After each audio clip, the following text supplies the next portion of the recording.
The Aeron has been my #1 pick for an all-mesh chair for years, but is it finally time to knock it down from that top spot? The Ergohuman GEN2 is a real contender to do just that. It has better comfort in certain areas, and get this, it comes in at 50% less money. Let's take some time to go through all aspects of these two chairs to help you decide which chair is best for you. Seat comfort is one of, if not the most important aspect of a chair, since this is where the majority of your weight is supported. This is where the Ergohuman takes an early lead over the Aeron. The makeup of mesh chairs requires a hard frame to hold the mesh at the right tension to keep you supported, but not so tight that the seat is too firm. With the Ergohuman, you get a wider and more flat sitting experience.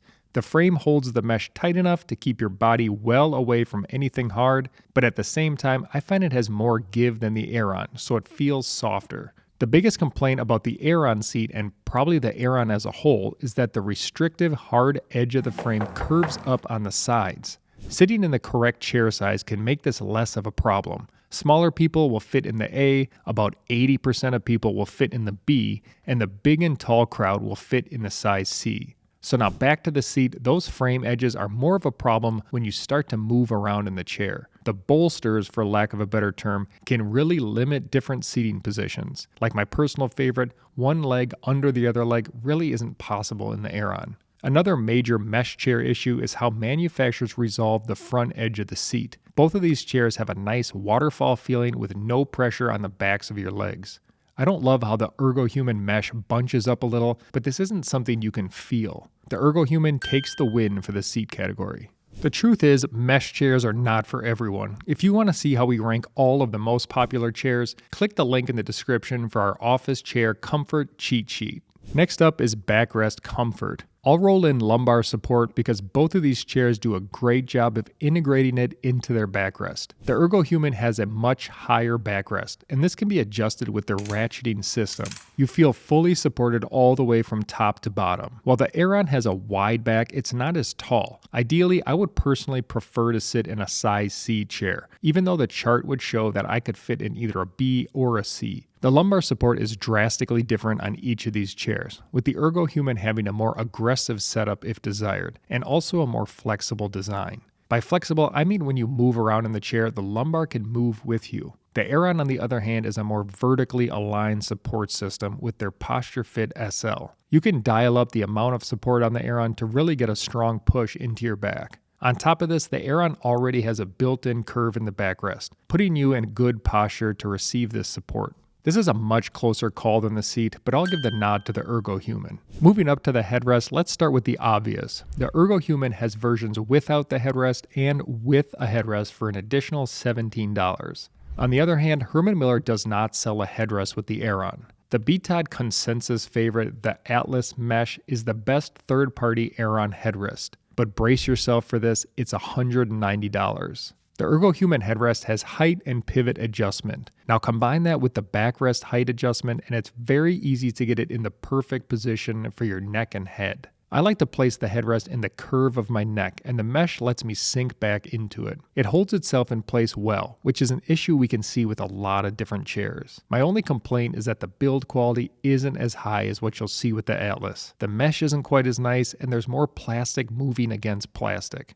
Now looking at the Atlas headrest, you'll get that same pivot and height adjustment as the Ergohuman, but it also adds a depth adjustment. This is nice for when you want your head supported when sitting more upright. Most other headrests really only work when you start to recline back. I would prefer the Atlas headrest over the Ergohuman's offering, but that price tag makes it really hard to give it a straight up win. So I'm going to give them each a check here. I always feel like the most underappreciated part of an office chair is arm comfort. I'm happy to say that I'd give both of these chairs an S tier rating, even though they are very different. These two chairs would rank as #1 and #2 of the most cushioned pads I've ever tested. The Aeron's pads are wide with lots of room for your arms and plenty of depth for them to sink into. The pads are also much more rounded off, where the Ergohuman has a more squared shape. Don't let this fool you though, they still have lots of cushion to them and you won't feel that hard edge. The Ergohuman's arms also have great adjustment with height, depth, pivot, and width. I don't love the ratcheting style, but they do hold their place well and it's not something you're likely to change often. The Aeron's pads have a huge height adjustment range, and they also have depth and pivot. Now they lack that width adjustment, but I find the large pads plus the pivot makes up for this. The clamp style adjustment might be even more annoying than the ratchet because it's hard to get them both even, but because of the way the arms clamp down hard into the backrest, they're super solid.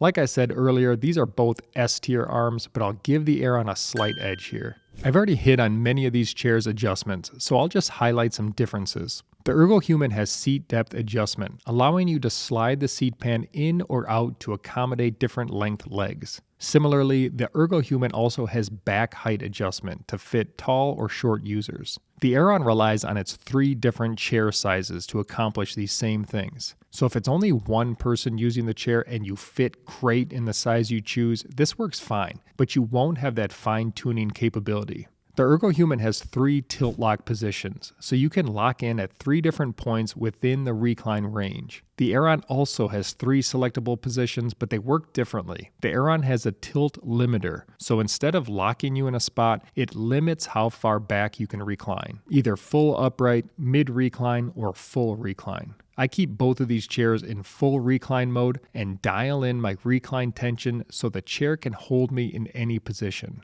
The Ergohuman gets the category win here because there's more ability to fine-tune those adjustments. A critical category for me is recline, especially with my job where I'm often watching videos and I like to recline back in my chair for chunks of time. So I'm pretty picky. And the Aeron is just amazing here. It's a super deep recline where the seat, back, and arms all work together to bring your body back into a comfortable position. Only Herman Miller's top tier chairs like the Aeron and Embody have this feature, and this is part of the reason you pay the big bucks for these chairs. That's not to say that the Ergohuman isn't also really nice, but it's not that holistic feeling where it all moves together. It has a really nice synchro tilt feel to it, and the arms do work in sync with the seat to keep you in a great position. So while I'd probably put the Ergohuman in the A tier for recline, the Aeron is definitely S. I'm grouping together build quality and policies because I see them as connected. You can measure how long a company expects their product to last based on how long of a warranty they put on it. The Ergohuman has a limited lifetime warranty, guaranteeing all components for the life of the chair except for the upholstery. The upholstery has a 5-year warranty. The Aeron, on the other hand, has a 12-year warranty on the entire chair. Overall, the build quality on the Aeron feels a step above the Ergohuman. The plastics used look and feel a little better. Also, the pellicle mesh is among the best of all the mesh chairs I've tested. The adjustments are solid and everything stays in place just like you'd expect them to. The Ergohuman has a little lower quality plastics in certain areas like the headrest. It also has a bit more movement overall, though nothing particularly bad. The mesh feels nice, but it does bunch up at the front of the seat and it has a greater tendency to catch your hair on the headrest. The Aeron wins this category. Quick recap, we have 4 categories for the Aeron and 4 for the Ergohuman. Now there's one big factor that you may have noticed I've been ignoring for most of the video, and that's the price. Even when you buy the Ergohuman with the headrest for $912, that's more than 50% less than the Aeron at $1,905. If we add in the $190 Atlas headrest, the Ergohuman only looks more tempting. So this is a no-brainer check for the Ergohuman. I understand for many of you that final price check will be the determining factor. For others, price isn't an issue. You just want a specific chair no matter the price. The truth is, I don't expect either group will be disappointed in their choice. Now this has been an all mesh showdown, but if you want an even more comfortable seat on the Ergohuman, you can opt for a mesh backrest but with a leather seat. It takes away all those mesh seat issues, but keeps that cooler feeling backrest. Finally, check out our video on the Ergohuman Extreme. This is a cheaper alternative to the Ergohuman, but it's still A-tier comfort.